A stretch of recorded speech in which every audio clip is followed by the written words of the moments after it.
My wife decided to invite her ex to my birthday, so I invited his pregnant fiancée and let the cake reveal the betrayal in front of everyone.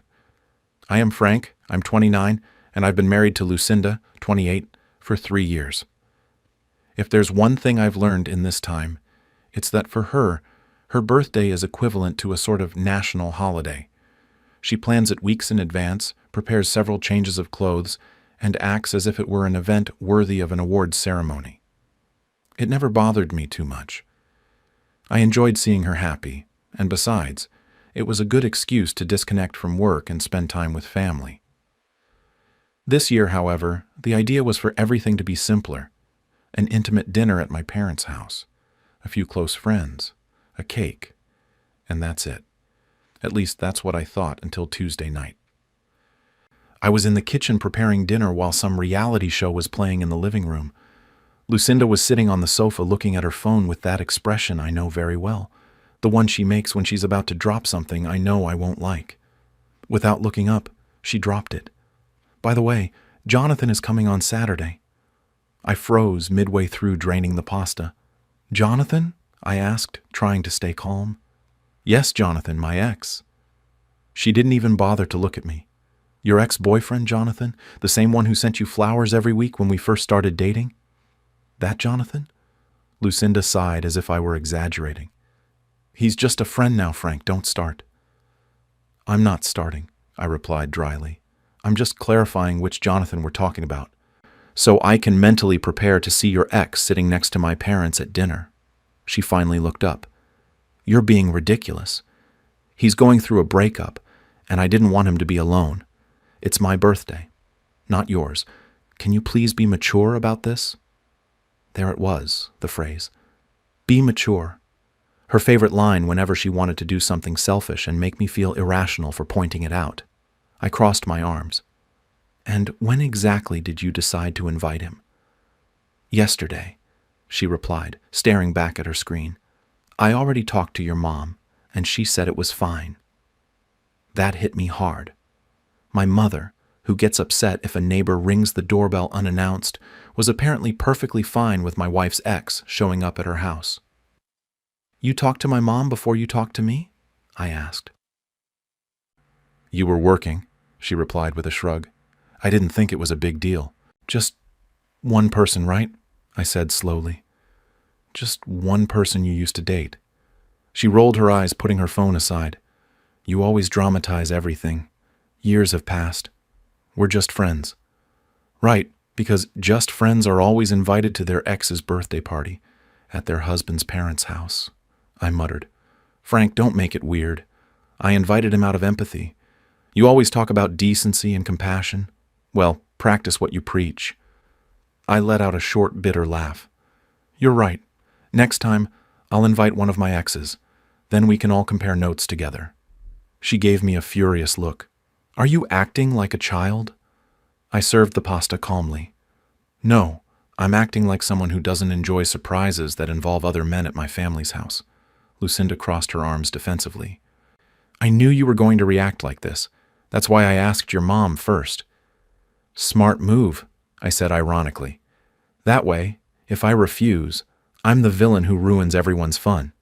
Exactly, she replied, missing the irony. I sat down, handed her a plate, and took a deep breath.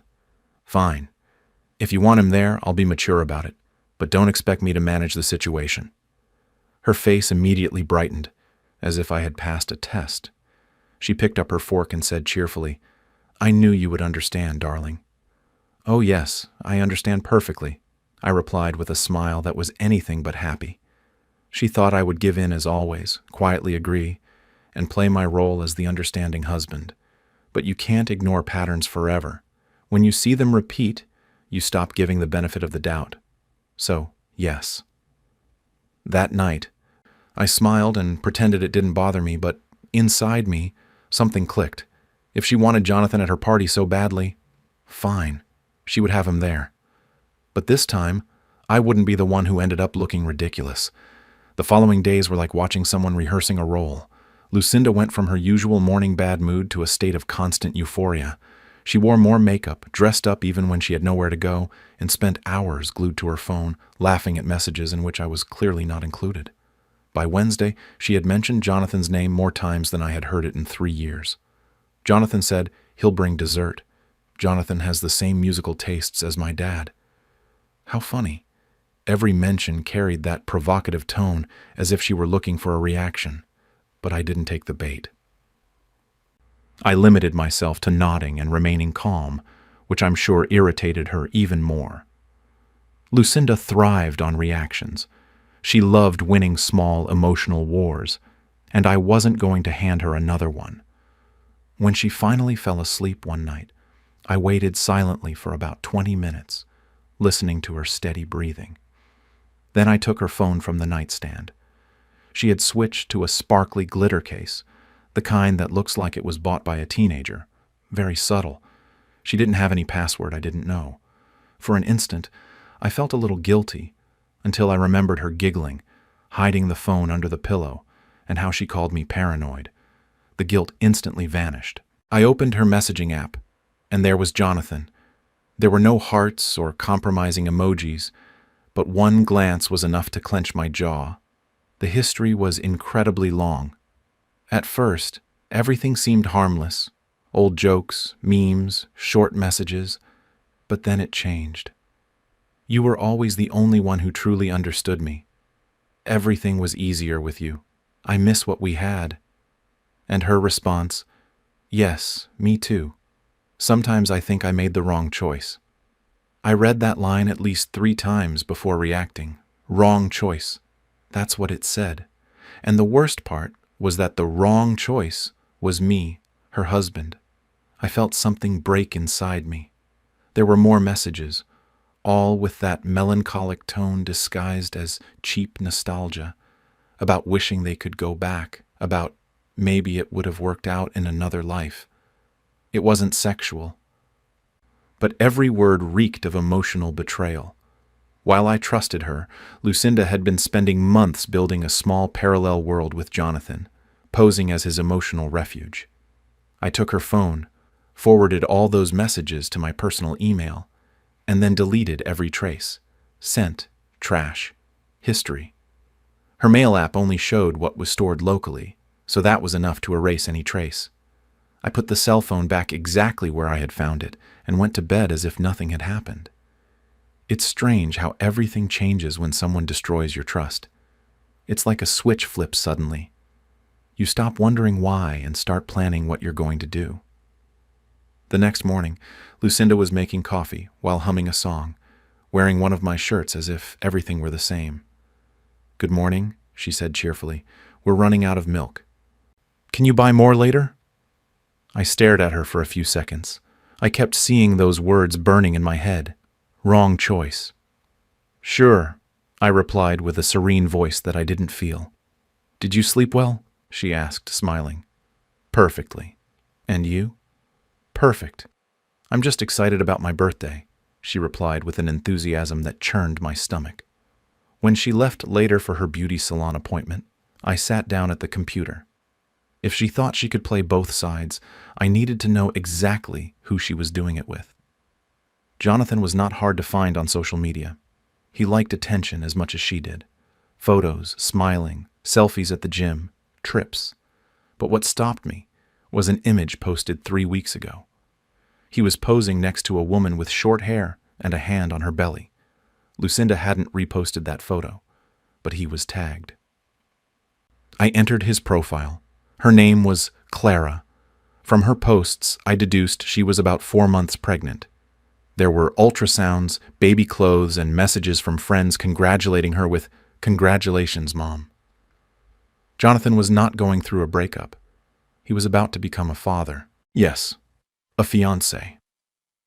I found the post about his engagement from a few months ago with the classic caption, "Here forever begins." Clara had a smile that spoke for itself. She looked happy, convinced that her partner was a decent man. And that kind of trust, when betrayed, hurts in a different way. So I opened a new Instagram account with a blank profile picture and a generic name and wrote, "Hello, Clara. We don't know each other, but there's something you should know. I am Lucinda's husband, Jonathan's ex. She invited him to her birthday party this weekend. He told her he was single and going through a hard time. I think you have the right to know before everything escalates. I leaned back in the chair and watched as the message went from sent to seen. It took just seconds for the typing indicator to appear. I had a hunch that her conversation with her fiancé was going to be very interesting. 10 minutes later, my phone vibrated with a message request. Who are you? What do you mean by invited? Jonathan said he was going to work this weekend. I took a deep breath and replied calmly, I understand it sounds strange that a stranger is talking to you, but I'm not lying. My wife invited him to her birthday. I just want you to have the information before he shows up pretending otherwise. The typing bubble appeared and disappeared, as if she were doubting every word. Can you prove it? She asked. I sent her a cropped screenshot of the messages, without personal data, just enough for her to see the truth. A few minutes passed before she wrote again. Oh my God, was the first thing. Then she added, I have his iCloud on my old iPad. I just saw the same thing. Then another message arrived. I'm 4 months pregnant. It's a boy. He's been acting strange for weeks. He said he was busy with work. Now everything makes sense. I stayed silent for a few seconds before answering. I am so sorry. You don't deserve this. None of this is your fault. I feel so silly, she replied. She told me her ex had destroyed him, that she left him for a guy who wasn't worth anything. The guy who wasn't worth anything was me, and I almost laughed. Jonathan had made up a cheap movie script. If it's any consolation, I wrote, the supposed loser is here paying for the house she decorated while she was texting your fiancé. It sounds like you're handling this well, she told me. How are you not losing control? Because losing control fixes nothing. I prefer to handle it well. She sent me an approval emoji and then a longer message. I don't understand anything. Last week we were planning the baby's room. He seemed happy. I thought he was stressed, but now I know it was because of her. He's a coward. When guys like that get bored, they look for nostalgia, I replied. It's easier to run towards the past than to face what's in front of them. We exchanged messages for almost an hour. I noticed her tone shifted from shock to analysis. We talked about her pregnancy, the nights he worked late while texting Lucinda about the good old times. She laughed bitterly, as if the pieces were finally fitting together. When I told her it was a birthday party, she let out a dry laugh. It fits perfectly. He loves being the center of attention. Going to that party is just the kind of foolish thing he would do. And she added something that stuck with me. When we started dating, he told me she was controlling and insecure, that she left him because she thought he would never amount to anything, and now look at him crawling back to her like a lost dog. None of that surprised me. I had seen that pattern before. There is a very particular type of man I know well, those who, when a relationship ends, are quick to blame everyone but themselves. They twist the facts, rewrite history, and turn their own irresponsibility into a victim role they play perfectly. Jonathan was exactly that kind. Clara and I spent several hours texting, exchanging every little piece of information we had. What began as a tense exchange turned into a kind of silent alliance. She sent me several screenshots that exposed his lies. Jonathan had assured her that the weekend was for a team-building activity with his team. As if that weren't enough, he even added that he probably wouldn't have a good signal, as if he were going to get lost in the middle of nowhere. I let out a dry laugh. He would have plenty of signal because he wasn't going to be at any work meeting. He would be at a party with balloons, music, and a buffet worthy of a wedding. It was a script so predictable it was almost insulting. After several messages, Clara went silent for a few minutes.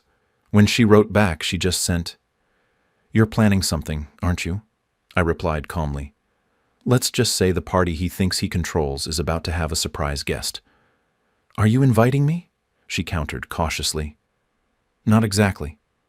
I'm giving you the opportunity to look him in the face while the truth collapses on him," I replied. "He thinks he'll spend the weekend playing with the past. I think he should meet the strength of the woman he plans to marry up close. There was a long silence, as if she were processing every word. Then her response came. You know what? I'm in. Let him deal with both of us. I'm tired of protecting his image. That phrase brought a genuine smile to my face. Clara was not weak. She just needed a little push to stop carrying a burden that wasn't hers. I wrote, We'll do it cleanly. No screaming, no chaos, just facts. Nothing speaks louder than the truth when it's shown unadorned. Her last message was direct and powerful. I want the truth to hit him where it hurts the most. It doesn't need to be loud, just definitive. That phrase kept echoing in my head as I prepared my own move. That same night, I sat in the kitchen with my laptop open, thinking about the birthday cake Lucinda wanted so badly. I had offered to order it, so no one would suspect anything. I searched for a bakery, and at that moment, the idea hit me. A gender reveal cake.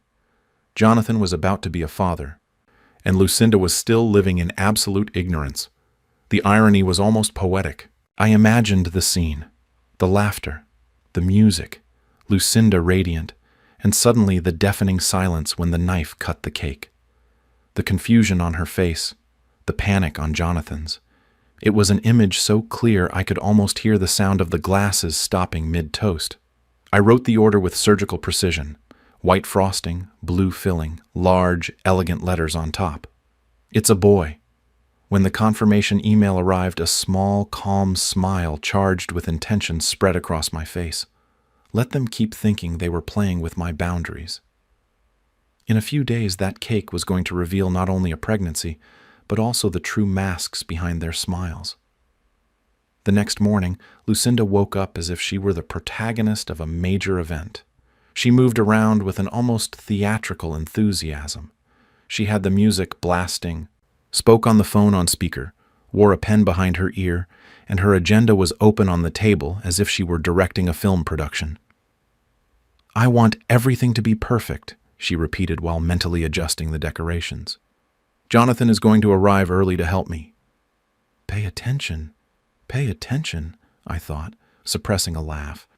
It was like listening to someone praising a thief for closing the door tightly after stealing. Instead of saying anything, I took a sip of my coffee and pretended to check my phone. Quite the gentleman, I muttered under my breath. What did you say? She asked, without suspecting anything. Nothing, I replied with a smile that was nothing more than a perfectly placed mask. I was just thinking how lucky you are to have friends like that. She smiled with satisfaction, completely oblivious to the storm brewing.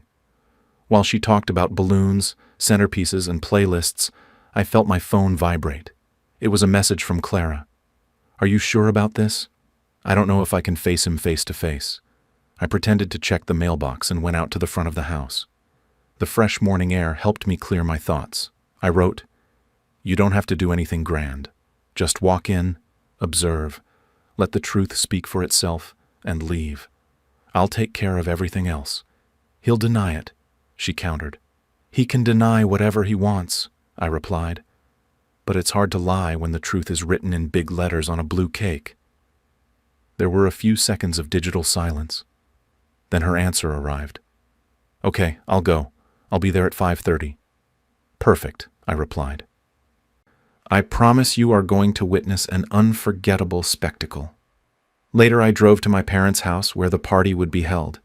It had been Lucinda's idea to host it there to avoid stress. What irony. When I walked in, I saw my mother polishing the porcelain dishes as if expecting an ambassador, and Sophia, my sister, helping with a complicit smile that betrayed that she was enjoying this more than she would admit.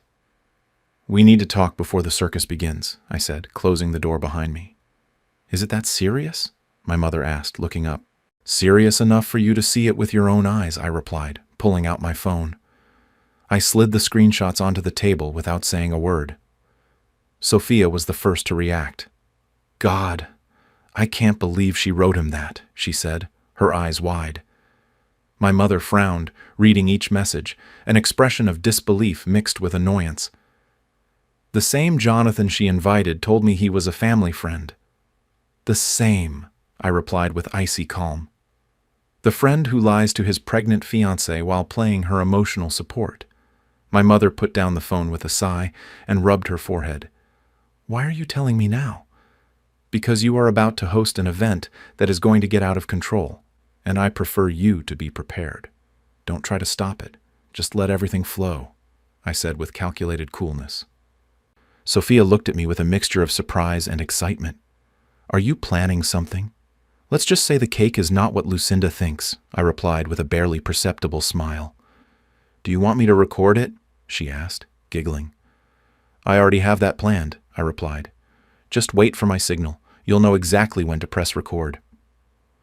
My mother watched me with genuine concern.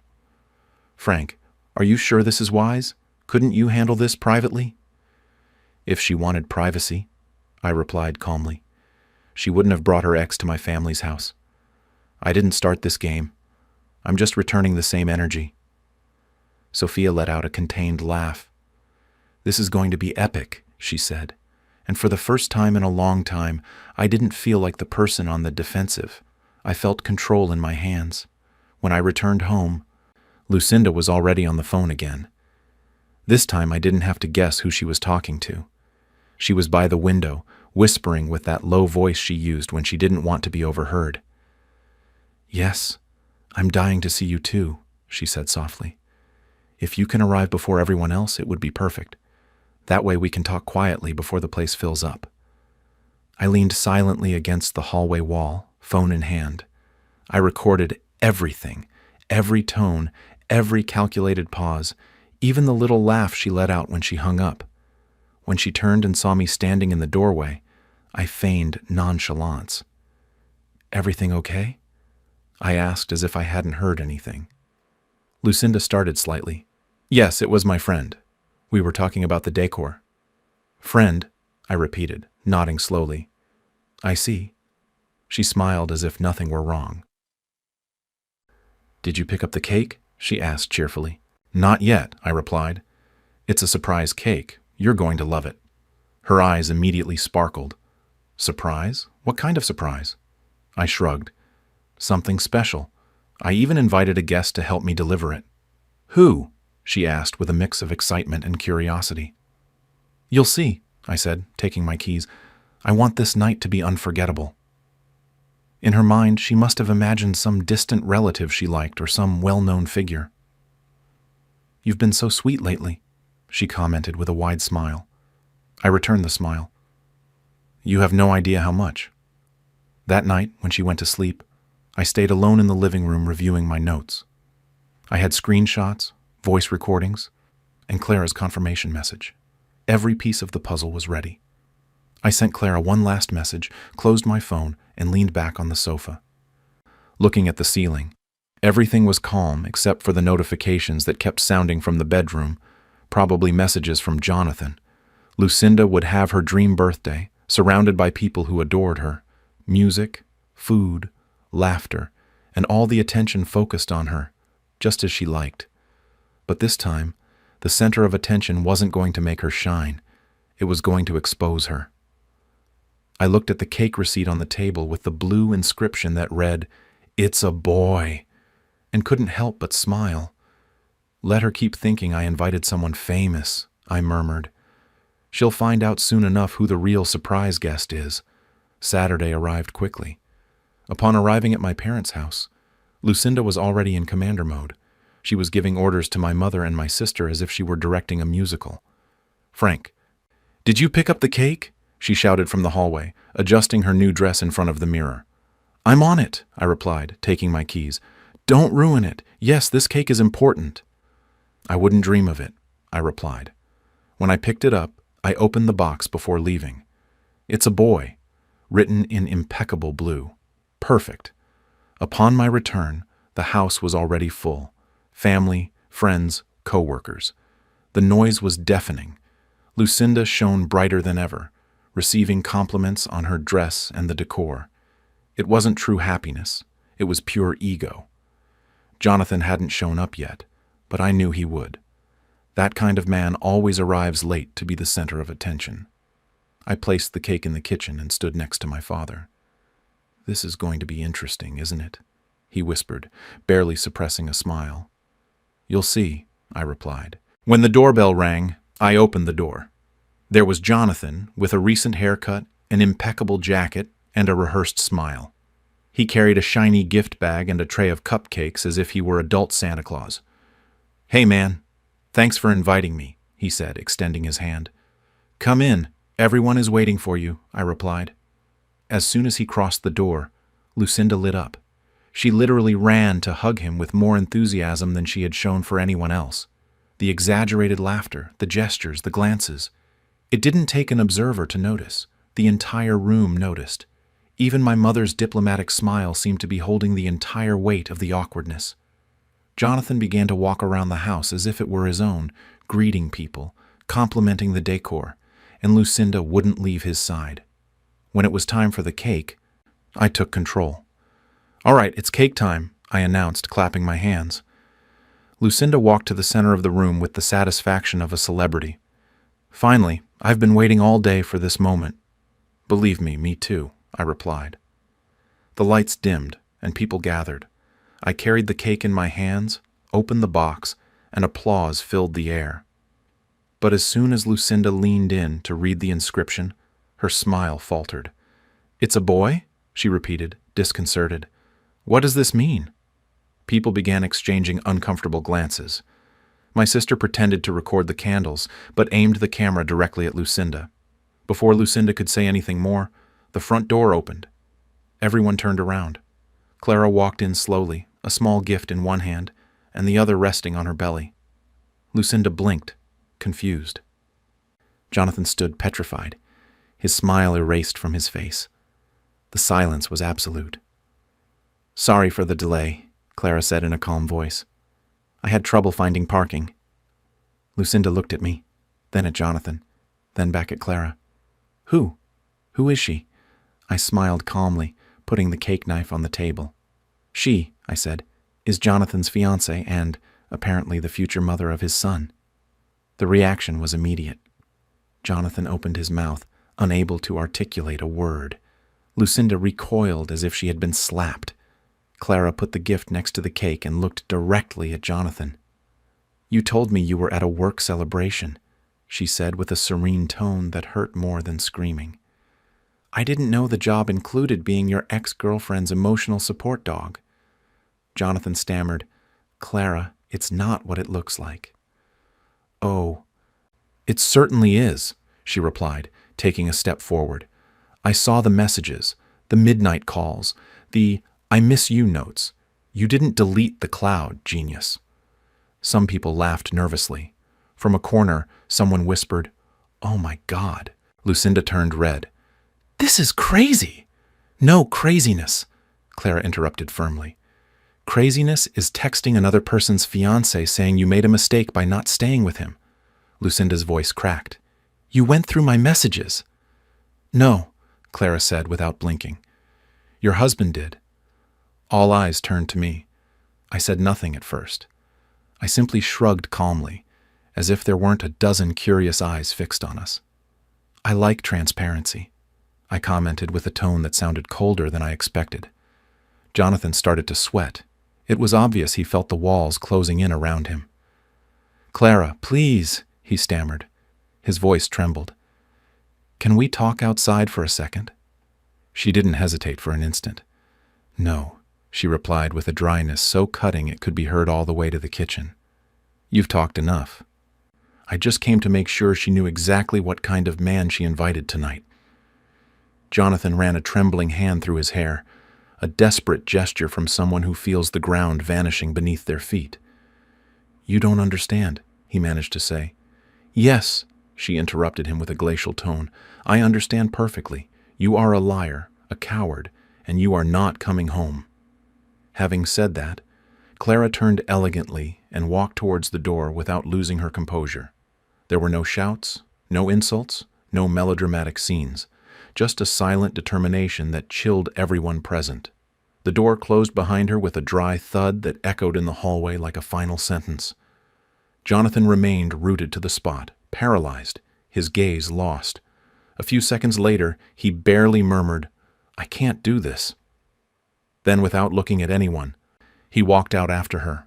No apologies, no explanations, No goodbyes. He just left. And with his departure, silence settled in with an almost physical weight. Lucinda stood next to the table, her face distraught, her hands trembling. "You set me up," she said in a shaky voice, as if struggling to process everything that had just happened. I tilted my head slightly. "No," I replied calmly. "You set yourself up. I just set the table." She looked around and realized there was no one who hadn't seen the entire scene. Her perfect birthday party had just become an involuntary spectacle in front of all her people. I picked up a plate, cut a slice of cake, and took a bite. "Not bad," I commented emotionlessly. "Want some?" Lucinda glared at me, her eyes reddened by the accumulating tears. "You humiliated me," she whispered with contained rage. I nodded slowly. "Yes, though to be fair, you started when you decided to invite your ex to your own birthday. That wasn't precisely your best idea, Lucinda." She stood motionless, trying to figure out some way to save her dignity, but there was nothing left to salvage. I placed the plate on the counter, took a deep breath, and said in a low voice, "Happy birthday." From the patio, where my sister Sophia and my mother had taken refuge, I heard a murmur. This was better than any TV show. And for the first time, I had no argument to contradict her. When the last guest left, the house looked like the stage of a parade that had ended in chaos. Streamers on the floor, half-empty glasses, forgotten wrappers, and a thick silence. My mother and Sophia were still outside, catching their breath. I didn't blame them. Inside, Lucinda was in the middle of the room, motionless, observing the cake remains as if they were evidence of a crime she didn't know how to erase. Then she exploded. "You ruined my birthday!" she shouted with all the force of her lungs, her voice echoing off the walls. I remained calm, leaning against the counter. "No, Lucinda," I replied without changing my tone. "You ruined your birthday. I just brought the cake." She grabbed a handful of frosting and threw it against the wall. The blue and white glaze slid down slowly, as if it were confetti from a celebration that no longer made sense. Then, without thinking, she lifted the entire stand and smashed it onto the floor. The crash resonated throughout the kitchen. The cake disintegrated into a sweet, sticky chaos. "Are you happy now?" she screamed. "You made me look like a fool in front of everyone. You humiliated me." Crossing my arms, I replied calmly, "No, you humiliated yourself. I just gave everyone a front row seat." She started pacing, agitated, with the overflowing gestures of someone who has lost control. "You planned this. You invited Clara just to destroy me." "You invited him," I reminded her firmly. "Do you remember your little be mature speech? You wanted to play a game, Lucinda? You just didn't count on someone else knowing the rules better than you." "Don't talk to me like that," she cried, her voice cracking with rage. "I'm at my parents' house," I countered. "I'll talk however I want." I walked toward the corner where I had left something prepared days ago. I took a small box wrapped in silver paper and a simple bow. I held it out calmly. "I thought I shouldn't be completely heartless tonight," I said. Lucinda looked at it suspiciously, breathing heavily, but she tore it open anyway. Upon opening the box, her expression crumbled. Inside was a manila envelope. Reading the header, her lips trembled. "Divorce papers," I said softly, without melodrama. Lucinda's eyes widened. "Are you serious?" "Very serious," I replied. "I asked my lawyer to prepare them on Wednesday. They arrived the next day. You can sign them or not. I don't care. This is over." She went from fury to disbelief in seconds. "You can't decide this by yourself." "Yes, I can," I countered, and I already did. Sophia, who had been listening from the hallway, appeared with her phone in hand, recording. I gave her a warning glance, but she murmured, "Evidence." Lucinda saw her and yelled furiously, "Are you recording me?" Sophia merely smiled. Family memories. Lucinda let out a scream full of frustration, grabbed her purse, and walked clumsily toward the door. "You're crazy!" she exclaimed. She turned to look at me one last time and said through clenched teeth, "You'll regret this." I doubt it, I replied without raising my voice. The door slammed violently, and a picture fell from the wall. The house became silent again. A heavy, dense, almost tangible silence.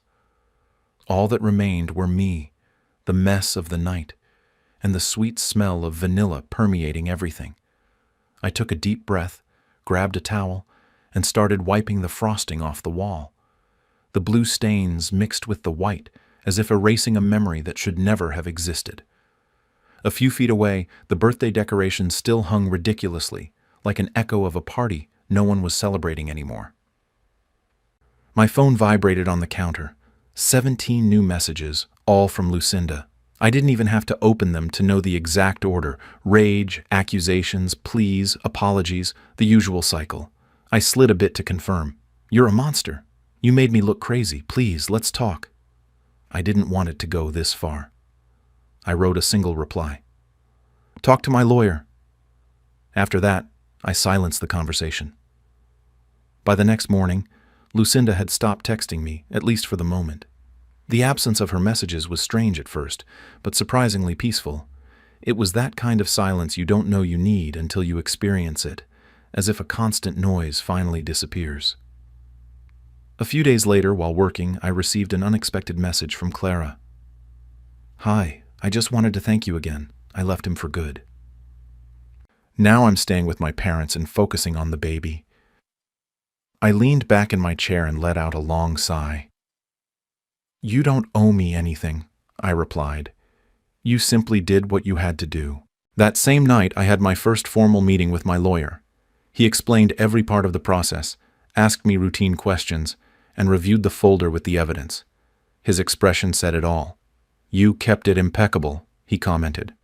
"Screenshots, recordings, everything organized. This is ironclad. The case will move fast." "Perfect," I replied without hesitation. He nodded. "Are you sure you don't want to give her time to calm down?" I shook my head. "It won't do any good." He closed the file with a slight nod of approval. For the first time since everything had started, I felt my lips curve into a discreet smile. It wasn't happiness. It was relief. A sensation similar to catching your breath after holding it for too long. Lucinda had wanted a night she would never forget, and she got it. But I gained something much more valuable: peace. 2 months later, that peace remained. The divorce was almost finalized, and Lucinda hadn't fought a single clause. There were no arguments, no counteroffers, no tense negotiations. Her lawyer only called mine once to say she just wanted to close everything quickly. I intuited it wasn't resignation, but shame. She didn't want to prolong a scandal that had already exploded publicly. I ended up with 60% of the communal assets without having to argue: the apartment, my car, and most of the savings. She took some personal belongings, clothes, jewelry, a couple of pieces of furniture she had chosen, and disappeared without a sound. Truthfully, I didn't care about the material things. The only thing that mattered to me was seeing her out of my life. The story spread faster than I imagined. My sister Sophia told me that the family chat hadn't stopped since the night of the party. Apparently, Lucinda's public collapse had made her infamous, the blue cake birthday girl, as they started calling her.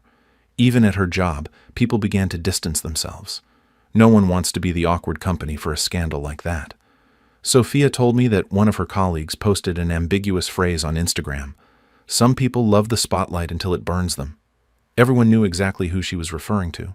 Jonathan, on the other hand, didn't know how to retreat with dignity. A week after the party, he started insisting on Clara. He called her, texted her, and even sent flowers to her parents' house. She blocked him everywhere. Sophia told me he had been seen several times at a nearby bar, lamenting and saying he had lost everything. I didn't feel sorry for him. He hadn't lost everything. The only thing that had run out was his ability to manipulate those around him. Clara and I maintained light contact. It wasn't personal or romantic, just occasional messages with updates on how her life was going. She told me she had moved back in with her parents while preparing for the baby's arrival and rebuilding her routine. She looked different, firmer, calmer, with a clear focus. One afternoon, she wrote to me, "I'm in the city for a doctor's appointment. Want to grab a coffee? My treat. I accepted, not because of ulterior motives, but because I felt it was the right thing, a kind of mutual closure. We met at a small coffee shop downtown with exposed brick walls and soft music. I saw her as soon as I walked in. She was sitting by the window with a calm that I immediately recognized. She was stroking her belly with a protective gesture, like someone guarding something truly valuable. Before leaving, she handed me a small envelope. "What is this?" I asked. "An ultrasound," she said, smiling. "I guess you earned it. You're part of the reason this mom got back on track." I looked at the image in silence. A small, blurry silhouette with tiny hands and feet. Something in my chest loosened suddenly. "Thank you," I murmured. She stood up, put on her coat, and gave me one last smile. "Take care, Frank. Don't stop trusting yourself. You're much better at reading people than you think." When I returned home, I walked over to the box in the corner, the last remaining items of Lucinda. Some worthless ornaments, an old sweater, and some photographs. I picked it up without thinking too much, took it outside and left it next to the trash bin. I didn't stop to look back. That chapter was officially closed. There were no speeches, no tears, no dramatic reconciliations, just a silent, firm closure, the kind that truly lasts. A few days later, I received an email from my lawyer with the final confirmation. Everything signed, clean, definitive. I signed my part and sent it back without hesitation. I closed my laptop, leaned back in my chair, and let out a long sigh. The last year had been utter chaos, but now it was over. I didn't miss the marriage, the arguments, the fake smiles, or the empty routine, not even the comfort. The only thing I had missed was peace, and that had returned. That night, there was no toast or celebration. I just poured myself a strong coffee and sat on the terrace to listen to the distant murmur of the city. I felt the fresh air hit my face as if the world was reminding me that it was still moving, even though my life had gone through an earthquake. I didn't think about Lucinda or what could have been. I thought about me, everything I endured, what I learned, and what I will never allow again. It wasn't revenge. It was clarity. For the first time in a long time, I felt in control of my life, not because I had gained something material, but because I recovered something worth more, my tranquility. I stayed there for a good while, watching the city lights twinkle in the distance, as if they were a silent reminder that everything broken can be fixed, even oneself.